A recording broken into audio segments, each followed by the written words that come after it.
Agora. Boa noite, eu me chamo Carolina Patrícia, sou acadêmica do curso de Medicina da Universidade Federal do Pará. E juntamente a Elaine Kenzo, nós fomos responsáveis por fazer um trabalho relacionado à fisiologia da visão central. E o artigo que norteou a nossa apresentação tem como tema um estudo de caso de ressonância magnética funcional de discotoxia cerebral adquirida. Aqui nós trouxemos um sumário que contém os tópicos que serão abordados nessa apresentação. O artigo trouxe um caso clínico que eu irei apresentar agora. O caso clínico nos diz assim: QG é um homem destro, nascido em 1º de fevereiro de 1938, que trabalhou como pintor e professor de arte em uma universidade local. Em 3 de 3 de 1995, ele sofreu uma lesão no occipital direito, devido a um acidente vascular cerebral durante a cirurgia de artéria coronária. Um segundo AVC occipital lateralizado à esquerda ocorreu uma semana depois. A avaliação neuropsicológica abrangente foi realizada em 25 de 3 de 1996 e um exame de acompanhamento foi realizado em 1º de setembro de 1998. O caso clínico será melhor abordado pelo Ian mais posteriormente, em que ele vai também trazer os testes que foram realizados relacionados ao caso. Falando sobre a anatomia da visão. Aqui eu trouxe uma imagem que nós podemos ver algumas estruturas que vão ser de extrema importância para a formação da visão. E a recepção dos raios luminosos. Aqui nós podemos observar que vai dar destaque para a córnea, para a pupila, para a íris, a esclera, a pálpebra e a retina também. Pode passar. Falando sobre a fisiologia da visão central. Aqui eu trouxe uma imagem que nós podemos observar com maior riqueza de detalhes as estruturas da retina. A retina ela vai ser composta por 10 camadas, sendo que a segunda camada mais externa da retina vai ser composta pelos fotoreceptores, que vão ser os cones e os bastonetes. Os cones eles vão ser fotoreceptores responsáveis pela captação da informação visual relacionada às cores, enquanto que os bastonetes vão ser fotoreceptores relacionados à captação da informação visual relacionada ao preto e branco. Aqui nós podemos observar também a formação da sinapse, em que vai ser justamente nessa camada dos fotoreceptores que vai ser gerado o potencial de ação. Esse potencial de ação vai passar pelas células bipolares e chegar nas células ganglionares, estimulando essas células a emitirem seus axônios para fora da retina e assim formarem o nervo óptico. Pode passar. Aqui, falando um pouco sobre as projeções centrais das células ganglionares da retina, como eu falei anteriormente, essas células ganglionares elas vão emitir seus axônios para fora da retina. Esses axônios eles vão passar por uma região chamada de disco óptico, também chamada de papila óptica. Uma vez que essas fibras elas passam por essa região, elas vão se unir formando um nervo óptico. Esse nervo óptico vai passar pela região de quiasma óptico, em que 60% dessas fibras vão sofrer a defussação, passando para o lado oposto, e 40% vão seguir seu caminho ipsilateralmente. Essas fibras vão formar, tanto do mesmo lado do olho, quanto as que sofreram a defussação do lado oposto, vão formar um trato óptico, que vai ser composto por fibras do mesmo lado e do lado oposto.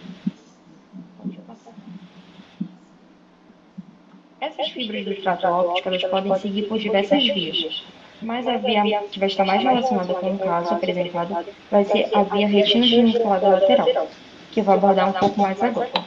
Aqui nós podemos observar que a retina ela vai ser composta por duas partes. Uma mais medial, chamada de parte nasal da retina, e uma mais lateral, chamada de parte temporal da retina. E essas duas partes vão emitir fibras das células ganglionares, que dependendo de onde elas serão emitidas, elas vão receber nomes diferentes. Por exemplo, as fibras emitidas da parte temporal da retina vão ser chamadas de fibras temporais, e as fibras emitidas da parte nasal da retina vão ser chamadas de fibras nasais. Essas fibras elas vão compor um nervo óptico. Observe que o nervo óptico vai ser composto por fibras nasais e temporais do mesmo lado do olho. Quando esse nervo óptico ele passa pelo quiasma óptico, 60% dessas fibras vão sofrer uma defussação, ou seja, essas fibras, as fibras nasais, vão realizar a defussação passando para o lado oposto, enquanto que as fibras temporais elas vão seguir ipsilateralmente. Quando há a formação do trato óptico, o trato óptico vai ser formado pelas fibras temporais do mesmo lado do olho e as fibras nasais do lado oposto. Essas fibras do trato óptico elas vão chegar na região do corpo geniculado lateral. E ali elas vão realizar uma sinapse com o quarto neurônio. É importante destacarmos que os axônios das células ganglionares que vão trazer as informações relacionadas às cores vão ser chamados de células de gânglios, vão ser chamados de gânglios X. E eles vão fazer sinapses com neurônios chamados de parvocelulares. Enquanto que as células que vão trazer as informações relacionadas à visão em preto e branco vão ser chamadas de gânglios Y e vão fazer sinapses com neurônios chamados de magnocelulares. Uma vez que eles fazem sinapse lá na região do corpo geniculado lateral, elas vão seguir para a região do córtex visual, correspondente ao suco calcarino no lobo occipital. Pode passar.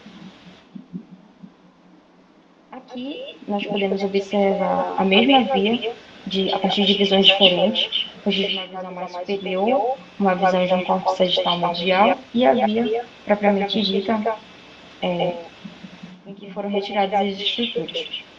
Pode passar.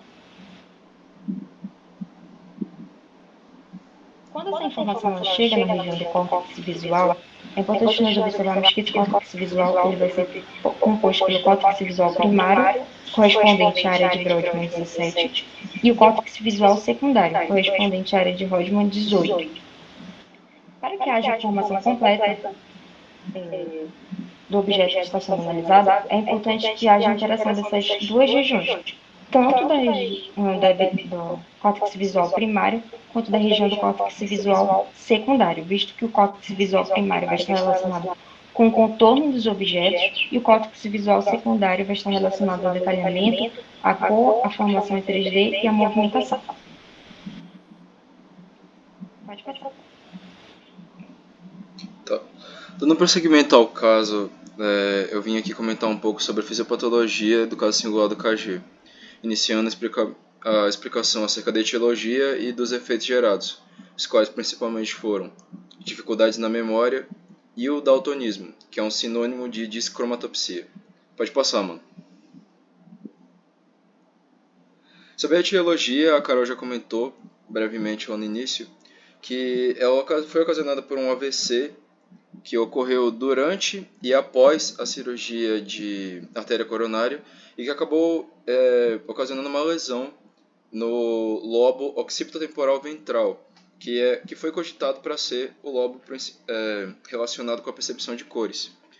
Eu trouxe uma citação de Massejean, de uma tese de mestrado, que diz que o acidente vascular encefálico ele é uma complicação cirúrgica das mais raras que tem, que ocorre de 1 a 6% dos casos, mas que acarreta expressiva morbimortalidade e altos custos hospitalares e sociais. Só pensar no caso de que o cara ele era um artista e como também professor de arte, que faz com que a vida dele seja bastante prejudicada devido a esse acidente. Pode passar, mano. Aqui eu trouxe alguns efeitos que foram ocasionados por causa do acidente, inicialmente problemas de memória, relacionados à memória não verbal. Eles fizeram testes mostrando para ele padrões de linhas e de pontos para descobrir se ele conseguia lembrar deles momentos depois, o que ele não mostrou um resultado adequado. O que não se repetiu na memória verbal dele, na memorização de frases e tudo mais. Ele apresentou o daltonismo, no qual ele reclamou que até cores mais brilhantes apareciam para ele como no tom sépia, que quer dizer que ele via as cores como se fosse aquela cor de foto antiga, de quando a gente molha um pingo de café numa folha de papel e fica aquele marrom claro. É basicamente esse o tom sépia.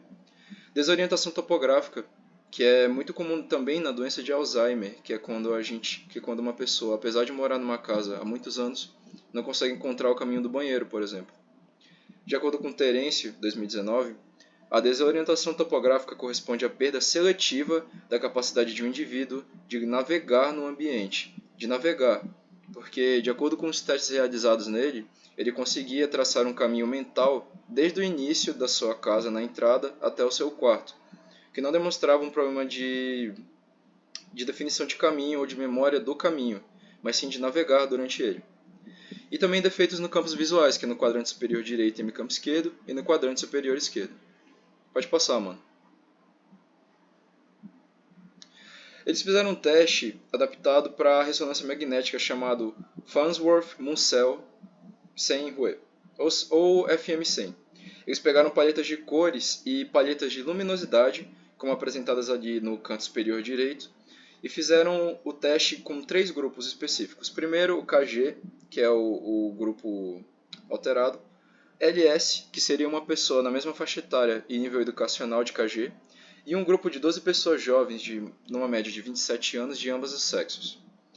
Eles apresentaram essas palhetas em 12 períodos de testagem, durando 3 segundos a cada palheta, durando 21 segundos os períodos de sequenciamento, justamente para saber se eles estavam conseguindo fazer o discernimento dessa gradação de cores. Se ela tivesse numa sequência correta de cores, por exemplo, azul escuro, azul claro e azul um pouco mais claro, seria uma gradação correta. Mas se eles estivessem numa ordem errada, eles teriam que indicar isso, apertando o botão esquerdo do aparelho. Pode passar, mano. Aqui é apresentada a ressonância magnética que foi feita durante os testes, e a gente pode ver em B a atividade neural do KG durante os testes realizados, que a gente percebe que o lado esquerdo dele, hemisfério esquerdo, no lobo occipital, ali onde está a seta azul claro, está apresentando atividade normal, mas o lado direito não. Justamente porque, como eu vou explicar, as lesões do lado direito elas foram muito mais abrangentes, que faz com que esse lado tenha uma atividade praticamente nula. Em C e D a gente vê o LS, que é a pessoa da mesma faixa etária, e o D, um exemplo do grupo controle, que a gente percebe uma atividade plena de ambos os lobos occipitais. Pode passar, mano. As áreas lesionadas por ele foram: no hemisfério direito, a gente teve uma lesão mais severa. A face inferior do lobo occipital, superiormente no lábio inferior do sulco calcarino, que é justamente a área relacionada ao córtex visual primário, e como também a lesão se estendeu do polo occipital para a borda occipitotemporal e linha medial para o sulco occipitotemporal. Ou seja, também foi um acidente que lesou o lobo temporal, o que pode provavelmente indicar uma possível causa da perda de memória dele. Pode passar, mano. No hemisfério esquerdo, a lesão ela foi mais direcionada a um giro específico, chamado giro lingual. Ele está relacionado à percepção de cores, como também à memória. E ele se localiza entre a fissura calcarina e o sulco colateral. Pode passar, mano. Acerca da evolução do caso, a gente percebe que, curiosamente, apesar dele ter sofrido essa lesão, de alguma forma o cérebro dele voltou a funcionar para a percepção de cores. Nos 3 anos que se passaram a lesão, ele foi recobrando essa acuidade para a percepção de cores. E só que ele indica, né, que foi num nível de acuidade muito menor do que antes do acidente.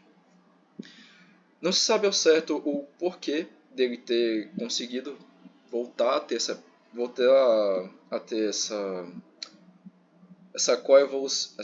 retorno da acuidade, da percepção de cor. Mas no artigo eles especulam que provavelmente foi uma necessidade dele de forçar essa habilidade e, consequentemente, o cérebro dele reordenou essas áreas relacionadas ao processamento de cor no ambiente, e aí ele conseguiu a habilidade dele novamente. Mas o artigo deixa em aberto justamente porque pouco se sabe ou pouco se tem noção de como isso aconteceu. Nesse caso, isso demonstra como se faz necessária a busca constante por novas descobertas para a compreensão da circuitaria da visão, que foi um dos objetivos do artigo, justamente estudar essa área lesionada por uma pessoa que tem ela de uma maneira muito desenvolvida e, consequentemente, seria um ótimo objeto de estudo. Pode passar, mano. Pode passar, mano. Aqui estão as nossas referências e pode passar novamente. Muito obrigado pela atenção e essa foi a nossa apresentação. Boa noite.